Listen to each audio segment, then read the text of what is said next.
Very good morning.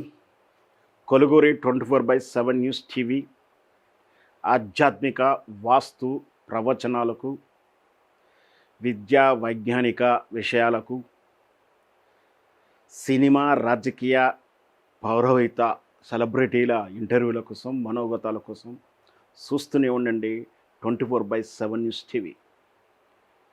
గడిచిన 24 గంటల్లో మనం చూసిన వార్తలు, మనం విన్న వార్తలు, మనం చదివిన వార్తలు, సోషల్ మీడియాలో వైరల్ అయిన వార్తలు, రచ్చబండ దగ్గర జరుగుతున్న కొన్ని చర్చలు, ఇవన్నిటికి కూడా ఈ వార్తల్లో అసలు నిజాలేమిటి, వాటి వెనక ఉన్న ఉద్దేశాలేమిటి అని విశ్లేషించే ప్రోగ్రామే ఈ న్యూస్ అనాలసిస్.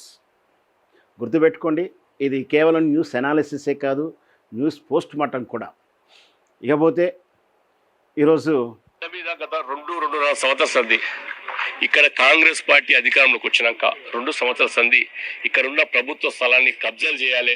ఇక్కడ ఎంతో ఒక 2 ఏళ్ల క్రితం 3 ఏళ్ల క్రితం ప్రజలు ఏదో అక్కడ భూములు జాగాలు అమ్మి ఊర్లో పోటీ ఇక్కడ వచ్చి ప్లాట్ కొనుక్కుంటే ఆ ప్లాట్ను కబ్జా పెట్టి వాళ్ళ మీద దాడి చేసి దాన్ని కబ్జా పెట్టి అమ్ముకుంటున్న సందర్భం మనం చూసినాం.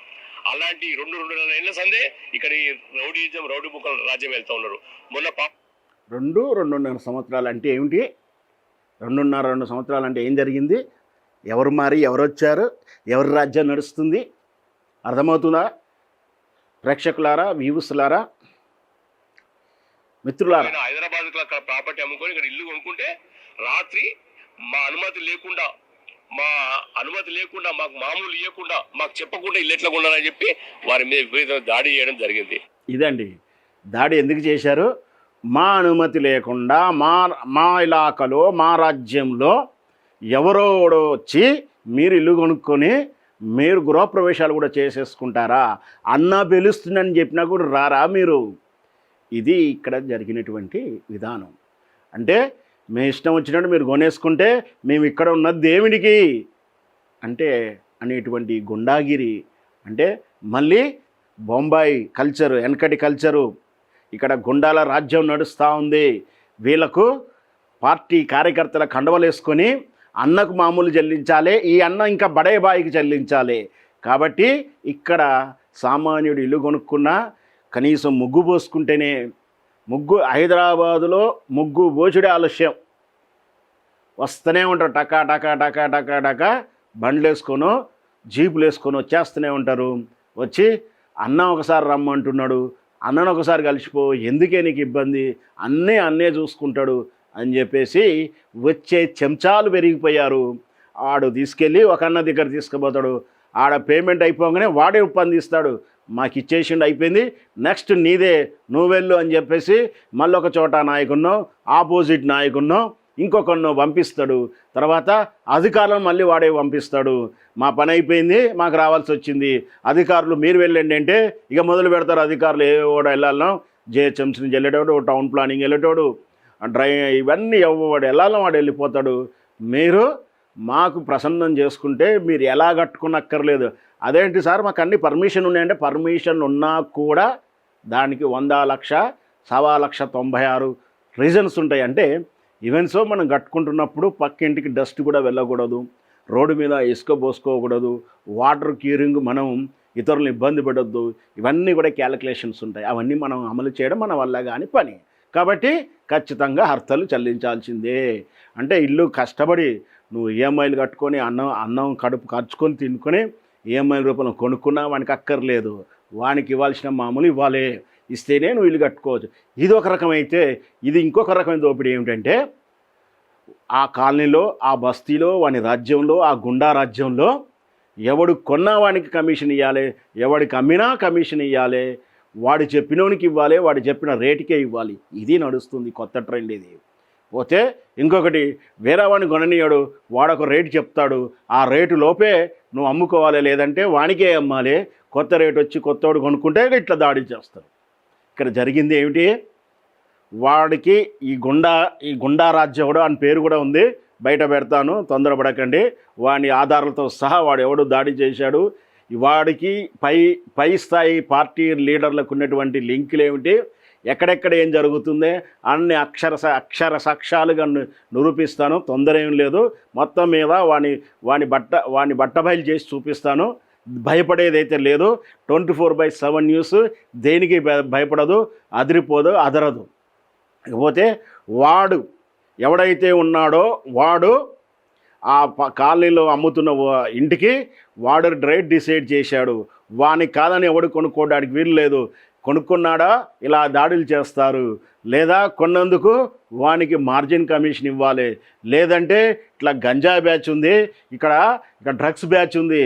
గత పాలన కాలంలో డ్రగ్స్ గంజాయి పాలన అనేది వినడం వరకే చూసాం, ఇక్కడ ప్రత్యక్షంగా చూస్తున్నాం. ఇప్పుడు గంజాయి రౌడీలు గుండాలు ఉన్నారా, గతంలో ఉన్నారంటే ఈ వీడియోలో స్పష్టంగా మిత్రుడు చెప్తూనే ఉన్నాడు. 2.5 సంవత్సరాల నుంచి బాగా దందా జరుగుతుందని. దాడి చేయడమే కాదు, ఆడ అమ్మాయిలను చూడకుండా వారిని కుట్టడం జరిగింది. ఇది ఎంత మరం మంచి కాదు, గతంలో మంచి ఉంటే దీనికి అన్ని ఈ దేవేందర్ గడ్డ మీద కావాల్సిన బీఆర్ఎస్ ప్రభుత్వం 10 సంవత్సరాలు ఉన్నప్పుడు, అంతకుముందు తెలుగుదేశం గవర్నమెంట్ ఉన్నప్పుడు దీని అంతా కూడా రోడ్లు వేయడం కానీ, ట్యాంకులు పెట్టడం కానీ, గంజాయి సేవించే ఈ కార్యక్రమాలు చేయడం ఖచ్చితంగా వాళ్ళ నాయకుడు. ఇక్కడ స్పష్టంగా మనం ఒకటి అర్థం చేసుకోవాలి. ఈ మిత్రుడు ఏం మాట్లాడుతున్నాడు, గతంలో బీఆర్ఎస్ పార్టీ ఉన్నప్పుడు, అంతకుముందున్న తెలుగుదేశం పార్టీ ఉన్నప్పుడు ఈ దేవేందర్ నగరు అభివృద్ధి చెందిందంటే ఇలా ఇక్కడ ఉన్నటువంటి ఇప్పుడున్నటువంటి కాంగ్రెస్కు, రేవంత్ రెడ్డికి అండ్ ఫ్యామిలీ కోకు వ్యతిరేకంగా మాట్లాడుతున్నాడు అంటే ఆయన బీఆర్ఎస్ పార్టీ కోవర్ట్ అయి ఉండవచ్చు, పార్టీ కార్యకర్త అయి ఉండవచ్చు అని భావించవచ్చు, తప్పేం లేదు. కానీ ఆయన బీఆర్ఎస్ పూర్తిగా వ్యతిరేకమైన టీడీపీ గురించి కూడా మెచ్చుకుంటున్నాడు. అంటే అర్థం ఏంటి, ఆయన వాస్తవం మాట్లాడుతున్నాడు. కాలనీ కన్జ్యూమ్ చేస్తున్నాడు, కాలనీ వాసి, కాలనీలో ఉంటున్నటువంటి లీడరు. అంటే అక్కడ నగరికి ఆ దేవేందర్ నగర్కి, బోడుప్పల్లో ఉన్నటువంటి దేవేందర్ నగర్కి ఏ పాలనలో ఎంత మంచి జరిగిందో ఆయన అనుభవపూర్వకంగా చెప్తున్నాడు. గతంతో పోల్చుకొని మరీ చెప్పాడు. ఈ 2.5 సంవత్సరం నుంచి గుండాగిరి నడుస్తుంది అని. గంజాయి టీమే, ఈ గంజాయి టీమును కొంతమంది వెనుక ఉండి పెంచి ప్రోత్సహిస్తూ ఉన్నారు ఈ ప్రభుత్వ స్థలాలను కబ్జాలు పెట్టడానికి. కాబట్టి ఈ గంజాయి సుమారు 30-35 మంది మరి వచ్చి వారి మీద దాడి చేసాడు. వారంతా కూడా గంజాయి టీమే. రైట్ అంటే ఇది చూడొచ్చు. ఇదండి ఏమిటండి 30-35 మంది వాళ్ళు చేసిన తప్పేంటి? వాళ్ళేం ప్రభుత్వ భూమి కబ్జా చేయలే, ఒక ప్రైవేటు కట్టి అమ్ముతున్న ఇల్లు కొనుక్కున్నారు. వాళ్ళు ఎఫ్టీల భూమి కొనుక్కోలే, వాళ్ళు గవర్నమెంట్ ల్యాండ్ కబ్జా చేయలే, లేదు తక్కువ ధరకు వస్తుందని చెప్పి ఎవరినో భూమి బెదిరించి ఏం గుంజుకోలే. ఒక సగటు సాధారణ మధ్యతరగతి కుటుంబంలో ఒక చిన్న ఇల్లు కొనుక్కుంటే ఇంత రౌడీజమా, ఇంత గుండాగిరా, ఇదా మీ టాస్క్, ఇదా మీకు అర్థలోసులు చేసి రాజ్యాన్ని వెలుగుతుందని చెప్తారా? రేజింగ్ స్టేట్ అంటారా? ఇదా రేజింగ్ స్టేటు?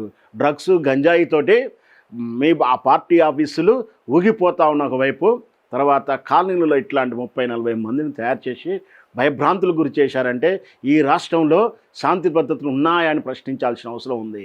ఈ రాష్ట్రానికి బాధ్యత వహిస్తున్నటువంటి హోమ్ మినిస్టర్గా రేవంత్ రెడ్డి గారు ఏం చేస్తున్నారని చెప్పి ప్రశ్నించాల్సి వస్తుంది.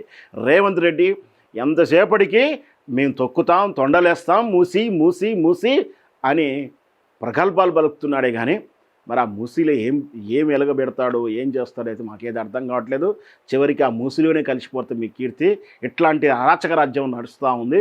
ఖచ్చితంగా రాబోయే ఎన్నికల్లో మీకు తగిన గుణపాఠం చెప్పడానికి ప్రజలు సిద్ధంగా ఉన్నారు. శాంతి భద్రతలు బాగా క్షీణించాయి. మీరు దృష్టి పెట్టాల్సిందే. ఏ డ్రగ్స్, ఏ గంజాయి మీద మీరైతే అవాకులు చెవాకులు పేలి ఏదైతే మీరు గతంలో లేని దాన్ని ఊరికే అన్నారు కాబట్టి ఉవాచ అనుకో అయిందో అంటుంటారు, తదాస్తు దేవతలు ఉంటారని. అట్లా డ్రగ్స్ రాజ్యమైంది, గంజాయి రాజ్యమైంది అన్నారు. మరి నిజంగా అలాగే అయింది.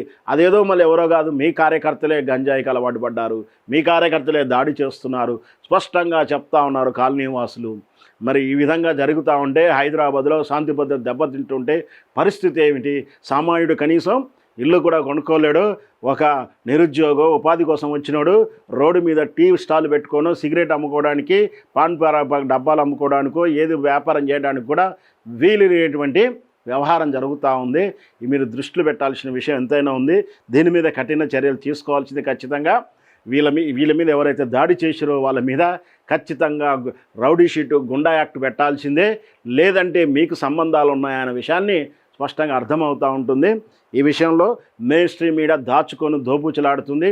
1-2 సాక్షి లాంటి పత్రికలు, సాక్షి లాంటి పేపర్ మాత్రమే ఈ వార్తను రిలీజ్ చేసింది. మిగతా అన్నీ కూడా మౌనం వహిస్తుందంటే వాళ్ళకి ఎంత వాటా ఉంది.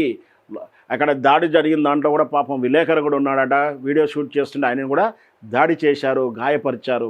ఈ విధంగా ఈ రాష్ట్రంలోనూ ఈ హైదరాబాదులో ఇట్లా గుండాలు రాజ్యం వెళ్తుంటే రాష్ట్ర బ్రాండ్ ఎటుపోవాలి, హైదరాబాద్ బ్రాండ్ ఎటుపోవాలి.